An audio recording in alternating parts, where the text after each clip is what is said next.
Moscow हमले से जुड़ी लेटेस्ट ब्रेकिंग न्यूज आपको बता दें। मॉस्को हमले को लेकर इमरजेंसी बैठक को लेकर खबर सामने आ रही है और इधर क्रेमलिन में पुतिन की आपात बैठक को लेकर ये बड़ी खबर आपके सामने, जहां बैठक में सुरक्षा एजेंसियों के चीफ भी मौजूद हैं। हमले को लेकर बड़ा सुराग मिलने की खबर सामने आ रही है। हमले की जांच का अपडेट लिया जा रहा है पुतिन की ओर से। तो आपात बैठक में हमले की एक डिटेल्स का अपडेट पुतिन की तरफ से लिया जा रहा है। तो मॉस्को में हुए जिस नरसंहार के पूरी दुनिया दहली हुई है, जिसकी वजह से जिसकी चर्चा हर तरफ है, उसका मास्टरमाइंड कौन है?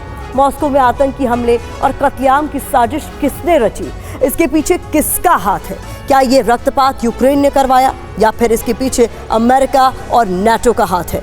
अब हम आपको साजिश से जुड़ी 10 थ्योरी बताने जा रहे हैं। ये वो थ्योरी है जो मॉस्को के गुनहगार तक पहुंचने में मदद करे।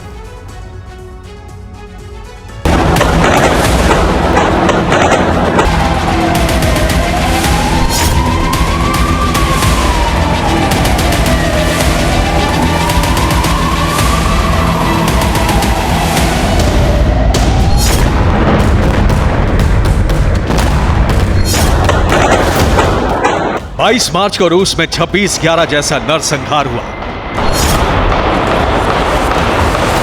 रूस की राजधानी मॉस्को में बहुत बड़ा आतंकी हमला हुआ।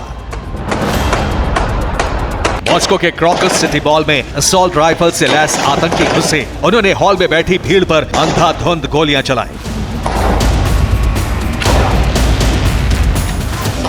और इसी के साथ मॉस्को में बहुत बड़ा कत्लेआम हो गया, बहुत बड़ा नरसंहार हो गया। जमीन पर 183 लाशें बिछ गई।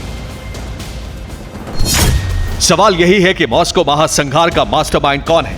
मॉस्को में यह आतंकी हमला किसने करवाया? 183 बेकसूर लोगों की जान का दुश्मन कौन है? क्रॉकस सिटी हॉल में नरसंहार की साजिश किसने रची? मॉस्को का गुनहगार कौन है? षड्यंत्र के कितने और कौन कौन से किरदार हैं? हमले की थ्योरी और उसका सच क्या है?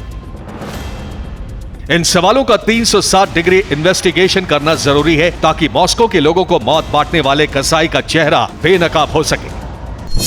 मॉस्को में आतंकी हमला किसने करवाया? इसको लेकर एक दो नहीं बल्कि 10 थ्योरी सामने आई है। दुनिया के तमाम देशों का अपना अपना दावा है, अपनी अपनी थ्योरी है, अपना अपना ऐलान है। ऐसे में किसकी थ्योरी सही है, किसकी गलत, ये तभी पता चल सकता है जब हम इन सभी थ्योरियों का सिलसिलेवार तरीके से इन्वेस्टिगेशन करें। थ्योरी नंबर 1, यूक्रेनी साजिश। सबसे पहली थ्योरी तो यही है कि मॉस्को के क्रॉकस हॉल में आतंकी हमला यूक्रेन ने करवाया।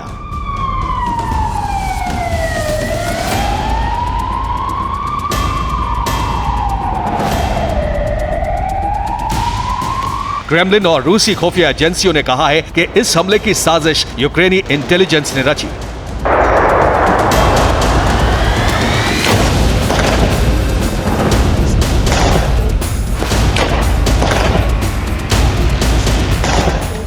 रूस का दावा है कि यूक्रेनी इंटेलिजेंस ने आतंकी हमले का प्लान बनाया, दूसरे देशों के आतंकियों को हमले के लिए रूस भेजा। इन्हीं आतंकियों ने क्रॉकस सिटी हॉल में कत्लेआम मचाया। रूस यूक्रेन को कत्लेआम का कसूरवार बता रहा है, लेकिन यूक्रेन ने बयान जारी कर कहा है कि इस हमले से उसका कोई लेना देना नहीं है। थ्योरी नंबर 2, यूएस नेटो की साजिश। दूसरी थ्योरी के तहत दावा किया जा रहा है कि मॉस्को में हमले के पीछे अमेरिका और नेटो का हाथ है। रूसी सुरक्षा एजेंसियों को अमेरिकी खुफिया एजेंसी CIA पर शक है। रूस का आरोप है कि CIA ने हमला करने वाले आतंकियों की हर तरह से मदद की। CIA पर शक उस वक्त और गहरा गया जब CIA के पूर्व अधिकारी लैरी जॉनसन ने हमले को लेकर चौंकाने वाला बयान दिया। लैरी जॉनसन ने कहा है कि मुझे लगता है कि अमेरिका को इस हमले की जानकारी पहले से ही थी। 8 मार्च को अमेरिका ने रूसी एजेंसियों को अलर्ट जारी किया था, जिसमें कहा गया था कि रूस में किसी कॉन्सर्ट में हमला हो सकता है और ठीक उसी तरह से हमला हुआ। अमेरिका पर शक उस वक्त और गहरा गया जब उसने हमले के तुरंत बाद यूक्रेन को क्लीन चिट दे दी। अमेरिका ने कहा है कि मॉस्को हमले के पीछे यूक्रेन का हाथ नहीं है। अमेरिका की तरफ से यह बयान आया तो रूस ने उसे इसी आधार पर घेर लिया। रूस ने अमेरिका से पूछा है कि अमेरिका को कैसे पता कि हमला यूक्रेन ने नहीं करवाया? क्या उसे यह पहले से ही पता था? यूक्रेन ने अगर हमला नहीं करवाया तो अमेरिका के पास इसका सबूत क्या है? अगर सबूत है तो अमेरिका उसे रूस को सौंपे। क्रेमलिन का यह भी आरोप है कि अगर हमला यूक्रेन ने नहीं करवाया तो इस बात की संभावना बहुत ज्यादा है कि इसके पीछे अमेरिका और नेटो है। रूसी सुरक्षा एजेंसी के रिटायर्ड अधिकारी लेफ्टिनेंट कर्नल एलेक्सी फिलातोव ने कहा है, अमेरिका और ब्रिटेन की खुफिया एजेंसियों को इस हमले के बारे में पहले ही सब कुछ पता था। अमेरिका आरोपों के भंवर में फंसा तो व्हाइट हाउस को सफाई देनी पड़ी। व्हाइट हाउस ने कहा है कि इस हमले में अमेरिका का कोई हाथ नहीं है। रूस की राजधानी मॉस्को में जो हमला हुआ उसका सरप्राइज कनेक्शन या सरप्राइज फैक्टर भी सामने आया है। पिछले 2 हफ्तों में यूक्रेन, अमेरिका और नाटो के कई लोगों ने रूस को धमकी दी थी कि उसे बहुत जल्द सरप्राइज मिलने वाला है। पिछले हफ्ते यूक्रेन के राष्ट्रपति वोलोदिमीर ज़ेलेंस्की ने कहा था कि पुतिन को बहुत जल्द सरप्राइज मिलने वाला है। अमेरिका की उप विदेश मंत्री विक्टोरिया नुलन ने कीव में जाकर कहा था कि रूस को बहुत बड़ा झटका मिलने वाला है। इतना ही नहीं, रूस में अमेरिकी राजदूत लेनी एम ट्रेसी ने कहा था कि रूस में बड़ा आतंकी हमला हो सकता है। इस बाबत उन्होंने रूस को चेतावनी दी थी। इन्हीं बयानों के बाद मॉस्को में सरप्राइज आतंकी हमला हुआ। यही वजह है कि रूस हमले में यूक्रेन, अमेरिका और नाटो का हाथ होने का आरोप लगा रहा है। थ्योरी नंबर 3, फ्रांस की साजिश। फ्रांस पर भी शक गहरा गया है। पिछले 1 महीने से यूक्रेन युद्ध को लेकर रूस और फ्रांस में तनाव बहुत बढ़ गया है। फ्रांस यूक्रेन में अपनी सेना भेजने वाला है। इससे भड़के पुतिन ने फ्रांस को एटमी विनाश की धमकी दी थी। थ्योरी नंबर 4, जर्मनी का षड्यंत्र। हमले की एक थ्योरी यह भी कहती है कि मॉस्को के क्रॉकस सिटी हॉल में हमला जर्मनी ने करवाया। रूसी सेना यूक्रेन में जिस तरह का विनाश कर रही है उससे जर्मनी काफी वक्त से भड़का हुआ है। ऐसे में यह हमला जर्मनी की साजिश भी हो सकता है।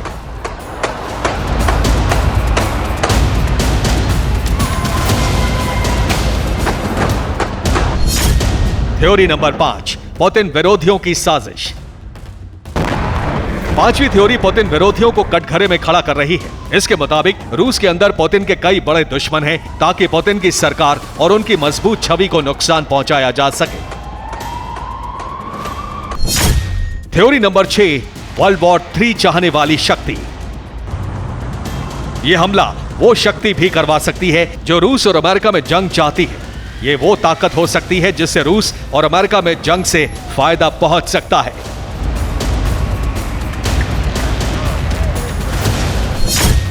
थ्योरी नंबर 7, आईएसआईएस का हमला। मॉस्को में हमले की जिम्मेदारी आतंकी संगठन आईएसआईएस ने ली है।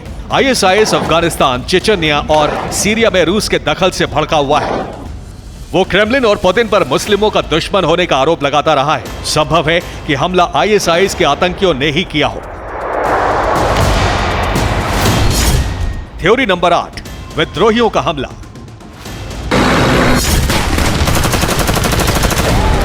रूस में कई विद्रोही संगठन एक्टिव हैं। ये संगठन आए दिन रूस के अंदर हमले कर पुतिन और उनकी सरकार की मुसीबतें बढ़ा रहे हैं। रूस को जानने और समझने वाले रक्षा विशेषज्ञों का तर्क है कि संभव है कि मॉस्को में यह हमला किसी बाहरी ताकत ने नहीं बल्कि रूस के ही विद्रोहियों ने किया हो। थ्योरी नंबर 9, डीप स्टेट की साजिश। डीप स्टेट उस शक्ति को कहते हैं जो अपने फायदे के लिए पर्दे के पीछे रहकर कोई काम करता है। यहां डीप स्टेट का मतलब है अमेरिकी हथियार कंपनियां। कहा जा रहा है कि यह हमला अमेरिकी हथियार कंपनियों ने करवाया ताकि युद्ध की आग भड़के और उनका हथियार बिक सके। थ्योरी नंबर 10, पुतिन की साजिश। 10वीं थ्योरी को हवा देने वाले देश का नाम है यूक्रेन। यूक्रेनी खुफिया एजेंसी ने कहा है कि मॉस्को में हमला पुतिन ने ही करवाया।